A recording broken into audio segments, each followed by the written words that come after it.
Well, hello, everybody, and welcome once again to the Appalachian Brewing Company podcast. It's Mike Parker alongside Artie, Tafoya, and we're here. We're in Harrisburg. We're in one of the favorite places to be, the upstairs at this location, downtown Harrisburg, the Abbey Bar. Artie, what's going on, man? Yeah, hi, Mike. It's great. It's great to be back in the mothership, and yes. Looking forward to another podcast. Awesome. So some things going on here. I mean, the Abbey Bar, I've been seeing it pop up on the social media, channels lately. It's back again. It's hopping, and that's one of the reasons we got together today to talk about some new stuff happening here, right? That's right. A lot of exciting things happening here at Abbey Bar. Just the whole second floor of this location, and also, Mike, we're now open 7 days a week here, back for the first time in about 4 years. So sweet. Well, let's jump right into it. First of all, I did want to say Happy New Year to you, because it's been since the New Year since we got together. That's right. Yeah. So we were kind of looking forward to 2024 kicking off pretty good for you. Yeah. Somebody came up with the idea of dry January, which I'm not a quitter, so that's not a good one for me. But although January out in the marketplace and in the restaurants, it a little bit slower than normal. I think the weather had to do a little bit with that. But after people started figuring out that dry January just really isn't a great idea, then they were all right back here again. That's good. That's awful. I actually had a friend. I invited him over for. I forget what we were doing. I don't know. Maybe like football or something that's going on. And he was like, dry January, buddy. And I'm like, well, you don't have to drink, but I guess it's more of a self-control thing. If you're going to come over to my house and be the only one not drinking, it kind of can take a little bit out of it. But it's not bad. I guess what would be better, though, in the beer business? Maybe dry hop to January. There you go. Dry hop January. Let's do that. Okay, dry hop to January. See, that's the next. I'm only drinking dry hop beers all January. Right, I'm going dry. Yeah, that's right. I like it. And bring me another one. I talked to a guy today, and he said, I tried it, and I only made it 4 days. And that's the shortest period I've heard so far. Okay. But I do like the dry hop idea. Let's do that. Speaking along those lines, right, there's I like to think, we talk about, we've talked about this in the past, like working out and diets and different approaches. For a while there, I don't know if you're still doing it. You were doing these cold showers and stuff in the morning. Yeah, right? I still do some of that stuff. I don't do it as much as I used to. I got a new hip, and which now I'm really hip. Yeah, more hip than I was before. So I haven't been doing any of that stuff for a little bit, but I was following a guy named Wim Hof. Yes, that's Did I tell you about him? Yeah. He's an incredible human, and he figured out that sickness in the body, he could cure it himself with just his mind. And through different breathing techniques, cold techniques, and stuff like that. He's the guy that climbed Mount Kilimanjaro in bare feet in the winter with just running shorts on. Oh. And it was he does these things to prove it's mind over matter. It's possible. Yeah. Right. No, that's cool. But what brought that to mind was this whole idea that this guy jumped off of dry January in 4 days. So have you heard of this thing? It's called the 72-hour water fast. Have you done this? Where you only either? No. Okay, well, it's a new thing, right? So I mean, it's probably not new, and fasting is not new. I know there's this intermittent fasting that people do, and it's a way that they you only eat during a certain couple hours of the day, and then whatever. You can kind of eat whatever you want, I guess. It's not like a special diet. Then you kind of go these other periods, 2/3 of your day, you just don't, it shouldn't be that hard because you're sleeping for 1/3, and then the other third, you just don't eat or drink anything. But there's this whole new thing that you just don't do anything but water for 3 days, right? And you can do electrolytes with it, but you can't do, you can't do anything else for 3. Because you're certainly going to urinate a lot. Right? Yeah, so right. You got to build that back up. Yeah. Well, anyway, so I tried that, and I made it 12 hours, and that included 7 hours of sleep. So by about noon on the first day, I was like, I was eating something. Yeah. So you sucked at it. Right. Pretty bad. Yeah. I couldn't even make it 27 hours instead of 72. All right. Well, listen, funny. We have some beers in front of us, but before we get to the beers, we also have some guests. So back to the matter at hand here. We're in the Abbey Bar, and the Abbey Bar is one of the great live music venues, event venues in downtown Harrisburg. So some new life being breathed into this place with some new faces. You want to introduce our guests that we have with us today? You bet. Well, first of all, I'll just say that the Abbey Bar has been a great place to.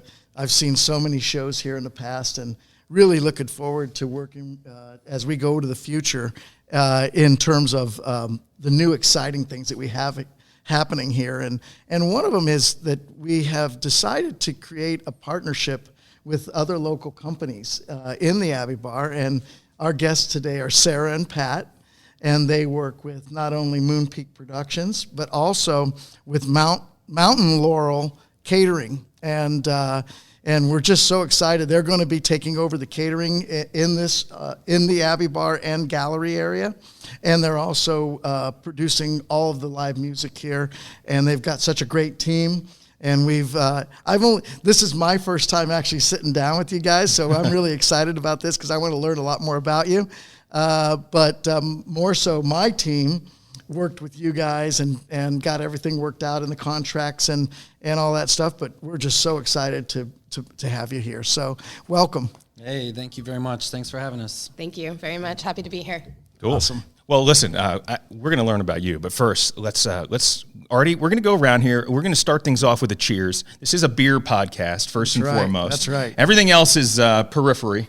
All right. I mean, we're looking. If we have tunnel vision, it's beer, and everything else we bring it in just to add a little bit of, a little ambiance or whatever, or a little bit of extra stuff. So let's talk about the beer here. I know I've got this new one. I've been seeing it. I've been dying to try it. It's like basically an oldie but goodie, meaning it's old. It's an older style that someone used to brew, I think, in Harrisburg, and then you guys recently took it back up, and it's called Silver Stock Lager. That's right, Silver Stock Lager. It's a throwback lager, right? It's thrown back to the brewery that was only actually where we're sitting here in the gallery, where the post office is right there. That was Gropner Brewery. Oh, okay, right so behind us. It was only that close. Now, we couldn't see it back in the day because the Patriot News building was there, and also there was another building on the corner here. So we couldn't see it back in the day, but now you can see it clearly where the building was. But so that's their Silver Stock Lager was one of their classic brands, and we re-released it this year as something exciting for us. Light. Really crisp, but it's still all malt, no adjuncts, no rice, no corn. Still a wonderful but super crisp beer. Beautiful, love it. Looks like kind of like an everyday. That's right. Like every day, easy to drink. Yeah, and on a boat, anywhere anywhere you're on a boat, that beer should be in your hand. It's canned and Nice. It works perfectly in that scenario. All right, let's go down. Let's go across from me here. Let's see what Sarah has. What's Sarah drinking? It's a colorful beer. It is colorful. In a snifter. Yeah, it's a colorful snifter. It's part of our fruit sour series. It is a blueberry sour. So it's made in the form of a blueberry cheesecake. So it's a little bit creamy. Or blueberry pie, sort of, but it has a little bit of lactose in it. I hope you're good with that. Sorry, I should have asked you that before, probably, but and that's what gives it that body and character, and then a little bit of vanilla in the finish. Cool. So, yeah. Right. Yeah.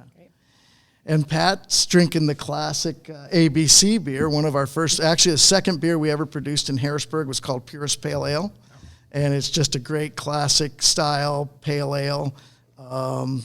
Super drinkable, just straight down the middle, straight shooter. So it's Super drinkable, very good. And yourself, sir? Good. What do you have here? I've got a Sigma Oasis. I'm up at the Abbey Bar, and I'm thinking, what kind of beer would I want if I'm sitting in a music venue? Well, certainly Sigma Oasis would make sense in that case, right? Well, if you've listened to the podcast, he is predictable, if nothing else. That's right. He drinks Sigma Oasis quite a bit. Often. So cheers, guys. Cheers. Sarah and Pat, New Beginnings, and Artie.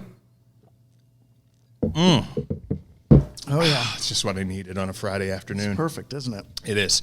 All right, so let's jump in. Let's learn about you guys. Artie, you want to ask the first question as we interrogate these newcomers here on the podcast over beer? Yeah, our most current victims, right? No, we just want to get to know. We hope that everybody starts. When you're coming to ABC. When you're starting to do your plans for the whatever day of the week and whatever it's always great to know the people behind things. And if you're going to have an event or come see a show in this venue, I mean, you're probably going to see these two or hear of them pretty quickly. You know? And if you have a great time, you want to give somebody credit for it too. But let's talk, Sarah. Why don't you kick things off? Tell us a little bit about your business, how you got started, and should we say in the live event production business, or where do you want to go?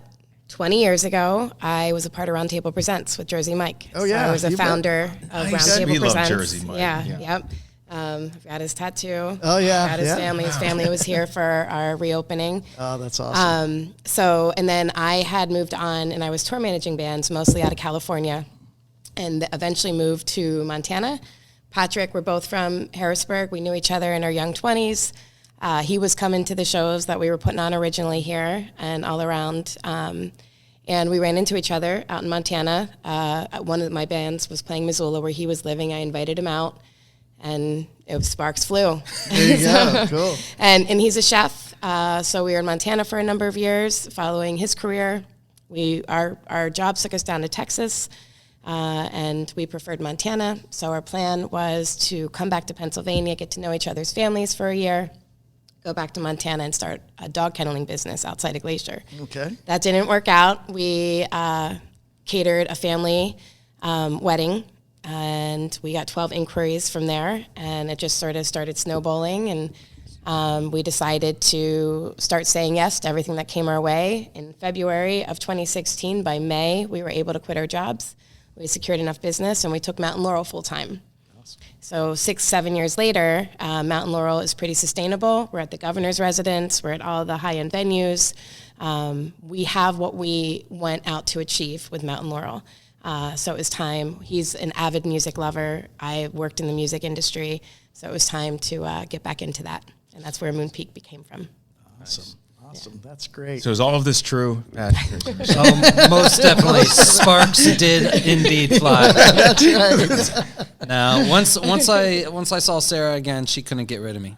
That's right. Yeah. That's right. And we catered an event for a family, and then other family members started asking, and then their friends started asking, and then it just, like Sarah said, snowballed, and it just we're figuring out how to put the brakes on. I actually love it. Just the idea that you two have, kind of formed this life together and the business together.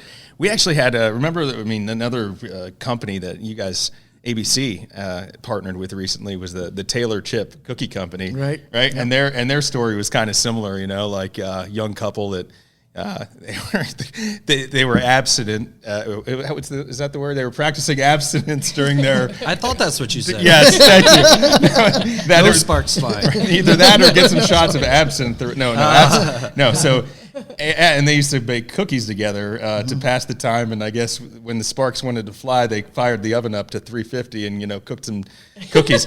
So anyway, they ended up making a business out of it, and recently had the collaboration beer, which is cool. If that's still around at all, but I know how. But anyway, it's so cool. So anyway, it's like just making me think. That's kind of oh my gosh, the puns are just going to roll to my head today, but a recipe for success. That's right. Yes. That's right. All right. So what can we expect? I mean, I know that we talked about it before. I even hate bringing up the word, but like when COVID rolled around, it took a place, it's downtown Harrisburg and everywhere. It took a beating. Some live music venues, got back rolling, and it's taken a little while here. What's the plan now that things are back and the bands are back and the events are back? Should people be excited about the Abbey Bar? Well, one of the smartest things we ever did was hire 2 guys as our talent buyers, and their full-time job is to secure music. And they're about 10 years younger than us, and 10 years, 20 years younger than the other, 30 years younger than the other talent buyers in town. So they're coming up with some really great music that I haven't heard of, but it's generating such a buzz when we announce it. So Danny McCoy and Tyler Barr, they were part of our catering company for years. They've thrown shows in town, all over town in their younger years. So it's just, again, a recipe for success to bring them on board with us. And the 4 of us collaborate so well. We've worked together for 6 years in catering. We know how each other work. It was an easy manifestation to bring them on board and just make this all work.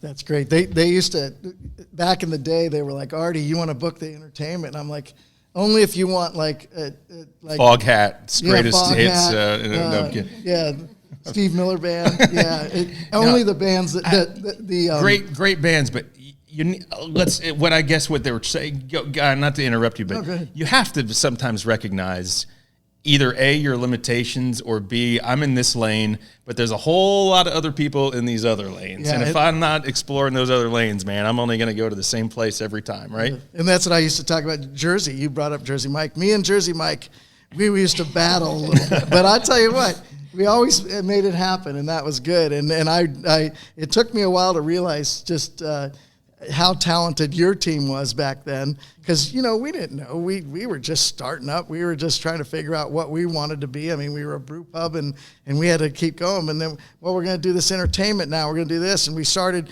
trying everything, and it ended up since Mike had all the forefront and all the forward-looking thoughts to go. And he had a plan. It was always up here. It was never written down, right? Of course, but it's just that really started the Abbey Bar and kept us moving forward, and it's been great ever since. All right. Well, listen, we're about 16 minutes into the podcast. We like to split it up, take a quick break. But when we come back, we'll talk a little bit more, not only about our guests, Sarah and Pat, and their production company and what we're expecting here at the Abbey Bar with the live music and events and how to get involved. And if you want to book something here, we'll talk a bit more about that and their expertise. But Artie, I want to talk about something else too, because it's here. It's already March, and we're talking Irish time, buddy. Mm-hmm. Irish Fest. Yep. Right? So Irish Fest at ABC locations all across the area. I want to talk about that, what's on the menu, what I should drink with my beer, or drink with your beer? Yeah, I want to know what to drink with my beer and eat with my food.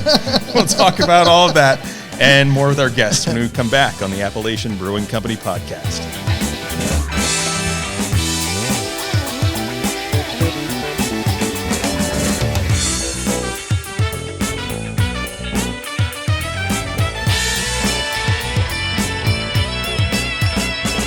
And we're back on the Appalachian Brewing Company podcast. It's Mike Parker, Artie Tafoya. We're hanging out here on the second floor at Appalachian Brewing Company, Harrisburg, otherwise known as the Abbey Bar, one of the premier live event and live music, banquet facilities here in a very unique space in downtown Harrisburg and all across central Pennsylvania. So anyway, here's we were talking about how, sometimes we got to look to the younger generation for to stay in. So we have to recognize sometimes that we're out of touch with things. And not to say that you're out of touch, but to get a new perspective. Where I get that on a daily basis is from my 15-year-old daughter, right? Who, by the way, loves live music, and we go to places like, I'm sure you're familiar with it, but if I name a few places in Philadelphia, like the Fillmore or Brooklyn Bowl, yep. These are places that we've been that similar bands that have passed through the Abbey Bar over the years play in venues like that, and I would love to see, some. I don't know if it's on the menu here for what you guys are going to do, but like an all ages show, or even if it's not all ages. Some of the music that we look forward to traveling, we're willing to go to other bigger cities for sometimes. Love to see some of those artists around here. So I stay in touch with my daughter, and a lot of times we're talking, our conversations are driving around, doing things, and as you know, 15-year-old girls love Starbucks, right? Everyone is Starbucks. I mean, anyone? Is it? Yeah. It's fine, right? Yeah. Starbucks. Do you have a Starbucks habit at all? Yeah, we stopped for one on our way here. Perfect. So, Artie, are you? No, I'm a non-Starbucker. Okay. Yeah. I don't know why. I don't. Their coffee just isn't. It doesn't appeal to me. Interesting. So I don't know why. I'm not really a coffee drinker, and it's more about I'm not really a hot beverage drinker. So I don't mind like a iced coffee or something. But that's I'm not really not going to drink hot coffee. Yeah. Okay. But my daughter is really into it. And so we live in the Hershey area where there's a Starbucks downtown. There's a Starbucks. There's another one. Where's the other one?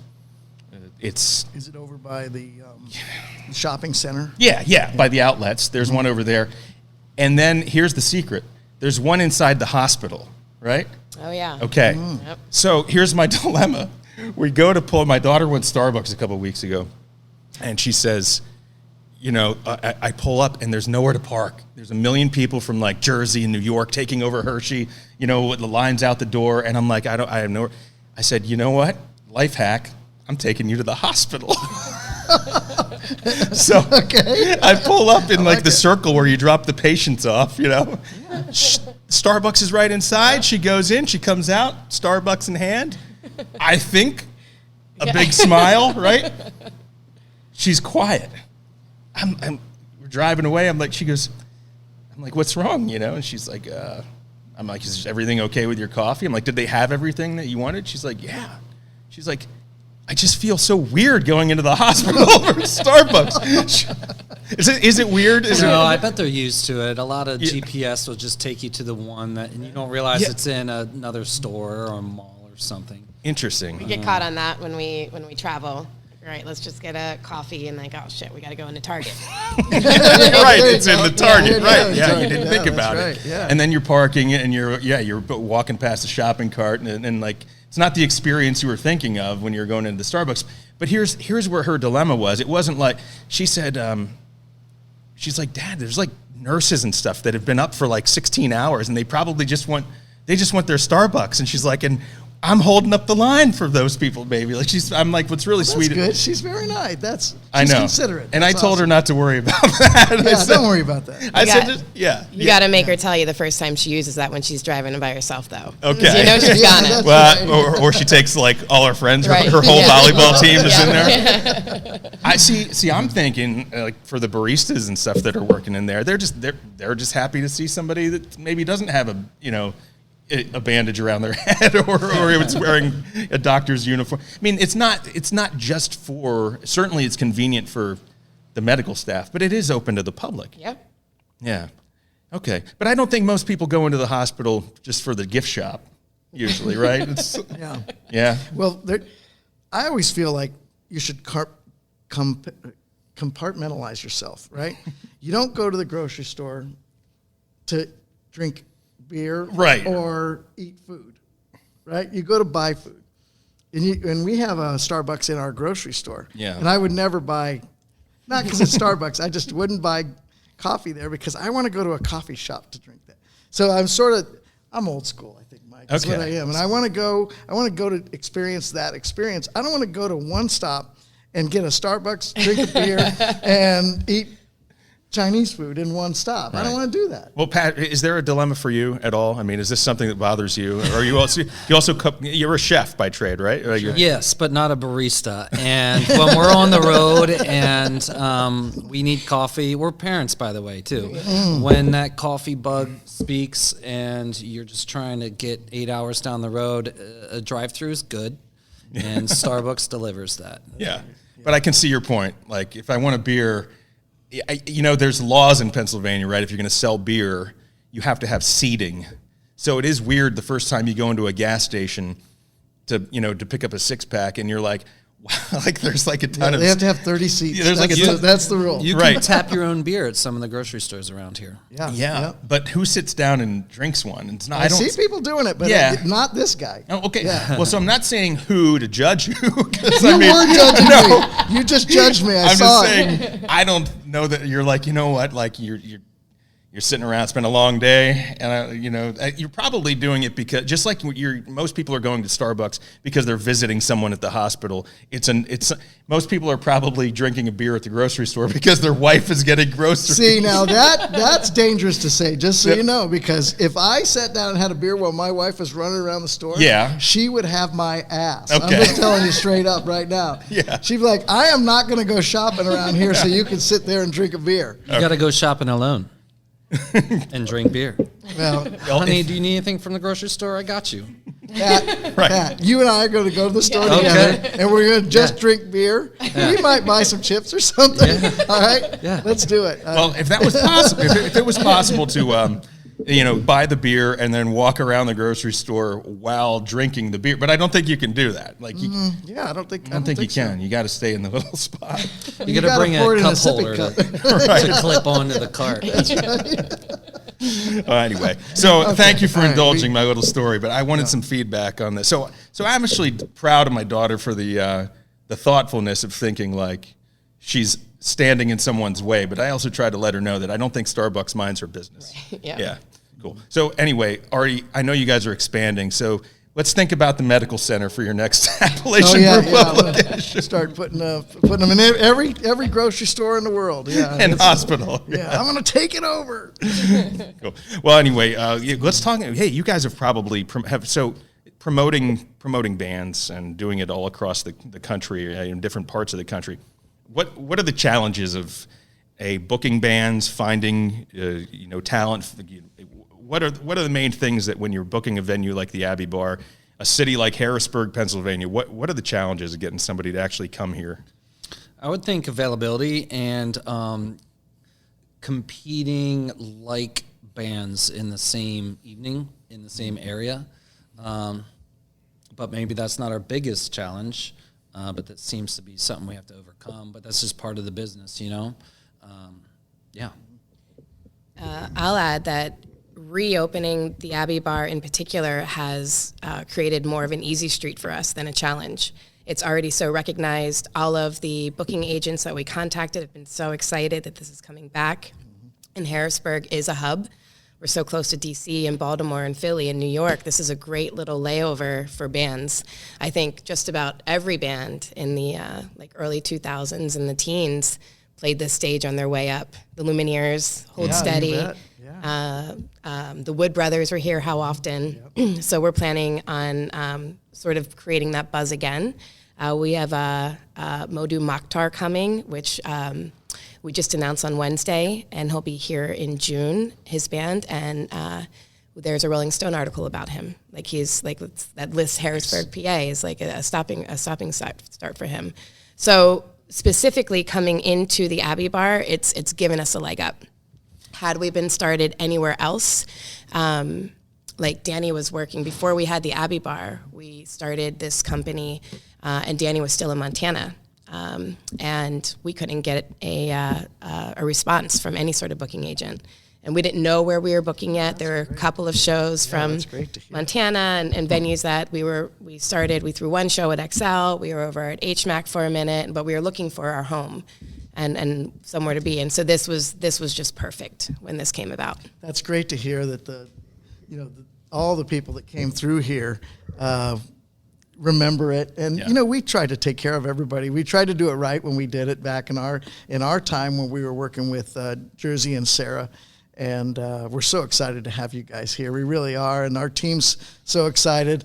I mean, this city still needs something like this. It really does, and 100%. and it's just the start because like Mike said earlier, this city has taken a beating over the last couple of years, and you guys are breathing life back into it, and that's great. And I'll be honest with you, I don't know that I had the energy to do it.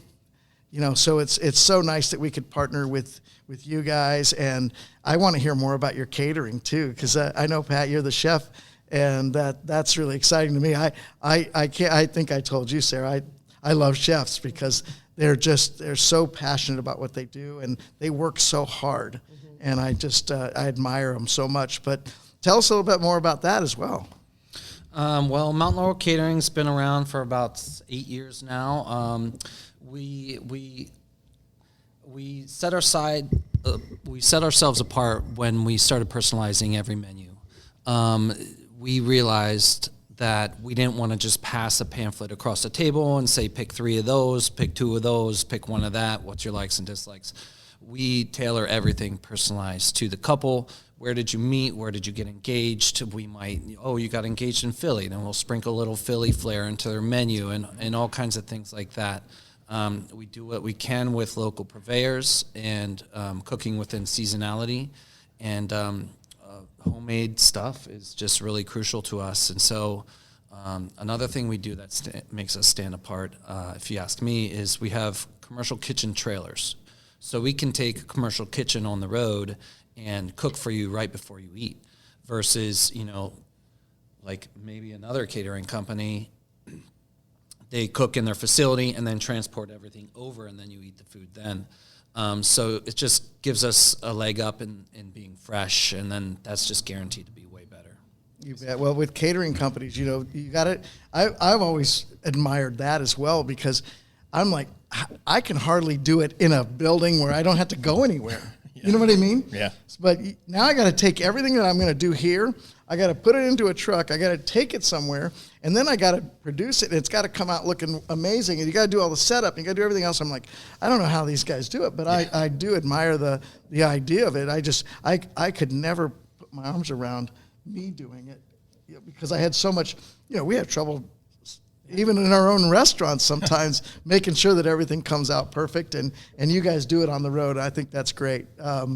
But the menu idea, that sounds really nice, and we hope to be able to bring them customers, do a lot of events here as well, and then with the live entertainment, it all sort of works together, and I think that it's just it's a great relationship. We have a a really great food event on the books currently. We're doing a cheesemonger workshop on Sunday, April 28th, I believe it is.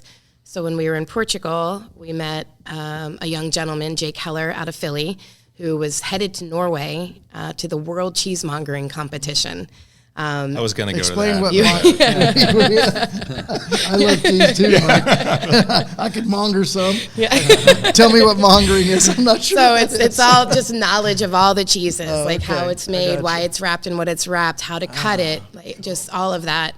And he took second, and so we sponsored him from Mountain Laurel. So we had like a live feed to our website, and part of our deal of sponsorship was that he would come then and do some sort of presentation here in Harrisburg when we figured out what it was. And then when the partnership with Abbey Bar came through, this is the perfect place to have it. Yeah. So he's going to come, and Pat's going to work on a menu, and we'll just do sort of a cocktail reception after his presentation based on all the cheeses that Jake recommends. Oh, man, well, that sounds awesome. That sounds Do you remember this, Mike? There's still a room downstairs that they call the cheese room. Do you remember that from the days when you were here? No, why do they call it the cheese room? Because I was going to make cheese. I was like, we use so much cheese. Oh, yeah. So I went up to Penn State, and I made cheese up at Penn State, and I'm like, this is easy as anything, right? Of course it's easy, And then Jack and Sean are like, we make beer. I'm like, yeah, but we could put beer in the cheese, and we could do this, and we could do that. And look at, that was when Cabot was like an up-and-coming cheese, and I'm like, we could be like Cabot. And they're like, just get back in the brewery.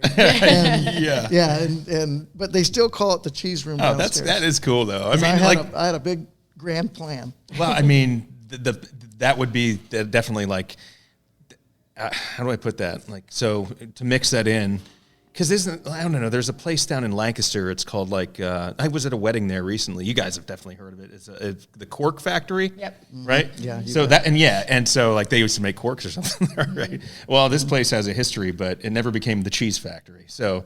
True. But close. Close. Close. I don't know if people want to have their wedding at the cheese factory, the cheesecake factory. Well, yeah. And beer's easier to make as far as I can figure. And it tastes better. Mm-hmm. Well, cheese is pretty good. I don't know. Well, I mean, beer and cheese go well together. That's true. Yeah, you can put them together. Right. It would be like even if I have more cheese or more beer in a week. I don't know. What do you think? I'm thinking that Sean and Jack need maybe a refresher on how good of an idea this was. That's right. No, I mean, honestly, probably cubed, I could eat a pint glass of cheese. Beer is much easier in the pint glass, yeah. It's easier to drink than cheese. It is. I love the idea. So when's the date again for the cheesemonger event? 4/28, I believe. Awesome. It's that Sunday of that last week in April. It's the 4/28 or 4/29. And we will be releasing tickets soon. We're going to keep it to about 50 to 75. And then we have, what band did we just secure for that? It's The Blooming, pardon me, they're outside. Shame on us. Take a minute if you need it. It is a band. It's the Nodding Onion. It's a band that plays music specifically to help plants grow. So they're going to be serenading us while we eat cheese. So they connect an electrical probe to the plant, and all the sound that's generated is sound that the plant is giving off in energy somehow. Yeah. And then they manipulate that sound into the music we will hear. There'll be like ambiance background music for, dinner or et cetera. Reception. Yeah. That's awesome. Okay, go ahead. I'm an orchid guy. I don't know. The most violent plant, right? Don't they kill things? Orchids or something? No, not orchids. They're hard ones. Venus flytrap. Venus flytraps. But don't orchids also cannibalize something? Or no, I don't know if it's. Maybe I'm going down the wrong road here. You go. But I'm just saying, I'm a plant guy. Okay. I never thought I was a plant guy until I have taken these orchids under my wing. Yeah.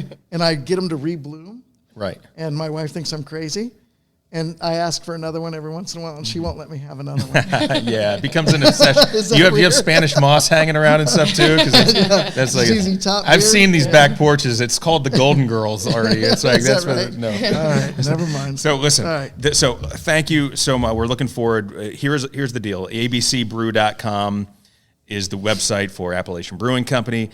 Sarah, Pat, hit us with some websites that we can learn more about your businesses and keep up to date. Where should we find out about things that are happening here at the Abbey Bar?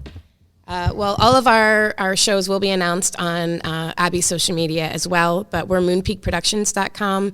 Our catering business is mountainlaurelcatering.com. Okay. Yep, we're on all the social platforms.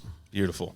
Artie, we got diverted with all sorts of things here. Starbucks at the hospital, cheesemongering, orchids. Mm-hmm. We got to talk about the elephant in the room here is Irish Fest. That's right. Across all of your restaurant locations. So let's talk about that. So here we are. I mean, as we record, it's March 1st. It's kicking off today. Everything kicks off today, and we're right up through like St. Patrick's Day, right? That's right. 3 weeks basically of a festival where we focus on Irish style food. Every location, we let the chefs pick what they want to make, but we give them a variety of ideas, and they sort of take them and meld them and do different things with them. And so each menu at every location is going to be a little bit different, but it's all the same format. You know, Irish food is Irish food. You know, it's not like it can't be too exciting. But you can try to make it exciting. Well, just so what still you're saying, Irish food. You just take green food coloring and put it all over everything. Yeah, that's right. Yeah, even the beer, just drop a couple drops in. No, but that we have the releasing today as well as the Celtic Knot Irish Red Ale. Yeah, you might have to grab one of those before you head out the door. But we always have our Susquehanna Stout. We also have a Embers Remains is a imperial stout that just came out, and our Purest Pale Ale, which those two aren't Irish. Well, the stouts are, but our Purest Pale Ale came out this week as well, and that it's just my classic. My wife, it's her favorite beer, and that's why we stopped making it. Right. That's what she says. Yeah. You would only get rid of it because it's my favorite. I'm like, well, it's not just me. I'm not the only one making the decisions. But the style of the beer during Irish Fest, everyone's Irish. So yeah, that's right. Everything's Irish, and every beer is whatever you want. Pairing food with beer, Artie. We have a chef in our midst, so we might as well talk about it a little bit. I mean, Pat, do you have any strong feelings about beers that go well with certain foods? And if you were putting together, like Artie, what's one of the great Irish meal? Like what's something that corned beef and cabbage, of course, right? Right, that's corned beef and classic, cabbage, right? So your thoughts and Pat's thought. What are you guys thinking? Like, I think almost any beer pairs well with almost any food. I can't think of a pairing that would just throw everything off. But for Irish, I mean, you want to stick with those stouts. Why and the reds? Why move away from what works? You know. Mm-hmm. Yeah, there's no really spicy Irish food, right? Mm-hmm. So you're not in the hoppy not in the hoppier realm. So, but certainly I agree with that 100%. Is it like does Irish food have a tendency to be kind of like salty because of like the cabbage and stuff? I don't know. Like, does that make it? It's not like no. Yeah. Well, I think they cook a lot with potatoes, and you need a lot of salt for. Potatoes. Right. Okay, so I mean, honestly, So I mean, you're going to be thirsty. So maybe, I mean, if I were to, I'm just thinking as a layman here. I'm not certainly no. I might host a world famous beer podcast, Artie, right? County famous, but yeah, that's right. I would think I would want something that was like a session style beer, something that I could drink. Like the Silverstock Lager would be perfect because it's a lighter style beer too. So I see the argument for sticking with the stouts, sticking with the Irish Reds, but I also see something that if I'm going to have a plate of what I'm not saying that it's over salted or, you come in here for some salty food. That's not the case. Everything's well balanced. But if I'm thinking of something like that, I would want something that I could have 3 beers and enjoy my meal as well. So have something that's lighter. You, yeah. You really there can't are go no wrong. lagers in Ireland. Different philosophy, though. I'm just saying. Yeah. Well, we're not Now in there Ireland. are. We're not? I'm kidding. So my theory to this is I think Irish food is rather bland, and they don't have salt. Like, it's not salted, minus like the corned beef. But so in my opinion, you have to have the heavier stouts and the red beers to add a little bit of flavor to your meal. Maybe I'm just confused. I'm going with Sarah. Oh, on I this think one. she's, Sorry, Mike. believe me, I'm completely humbled. I guess because I'm conflating like Oktoberfest with, with this, not like the sauerkraut is what I'm thinking of. But cabbage on an Irish meal would not be prepared like sauerkraut, right? Like it wouldn't be fermented necessarily, no. Got it. But hopefully, the traditional Irish food, yum.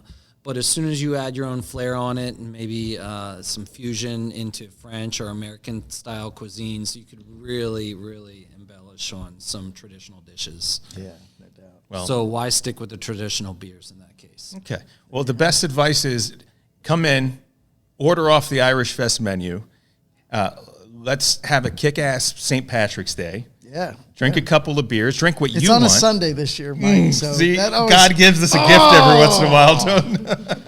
It should be Saturday every year. Yeah, but right. I mean, there's too many things that are on Sundays, right? When you can, hopefully you can keep that thought of work out of your mind as you're enjoying it. So celebrate on Saturday night, St. Patrick's weekend. That's what I say. Take Monday off. Yeah. All right. Let's.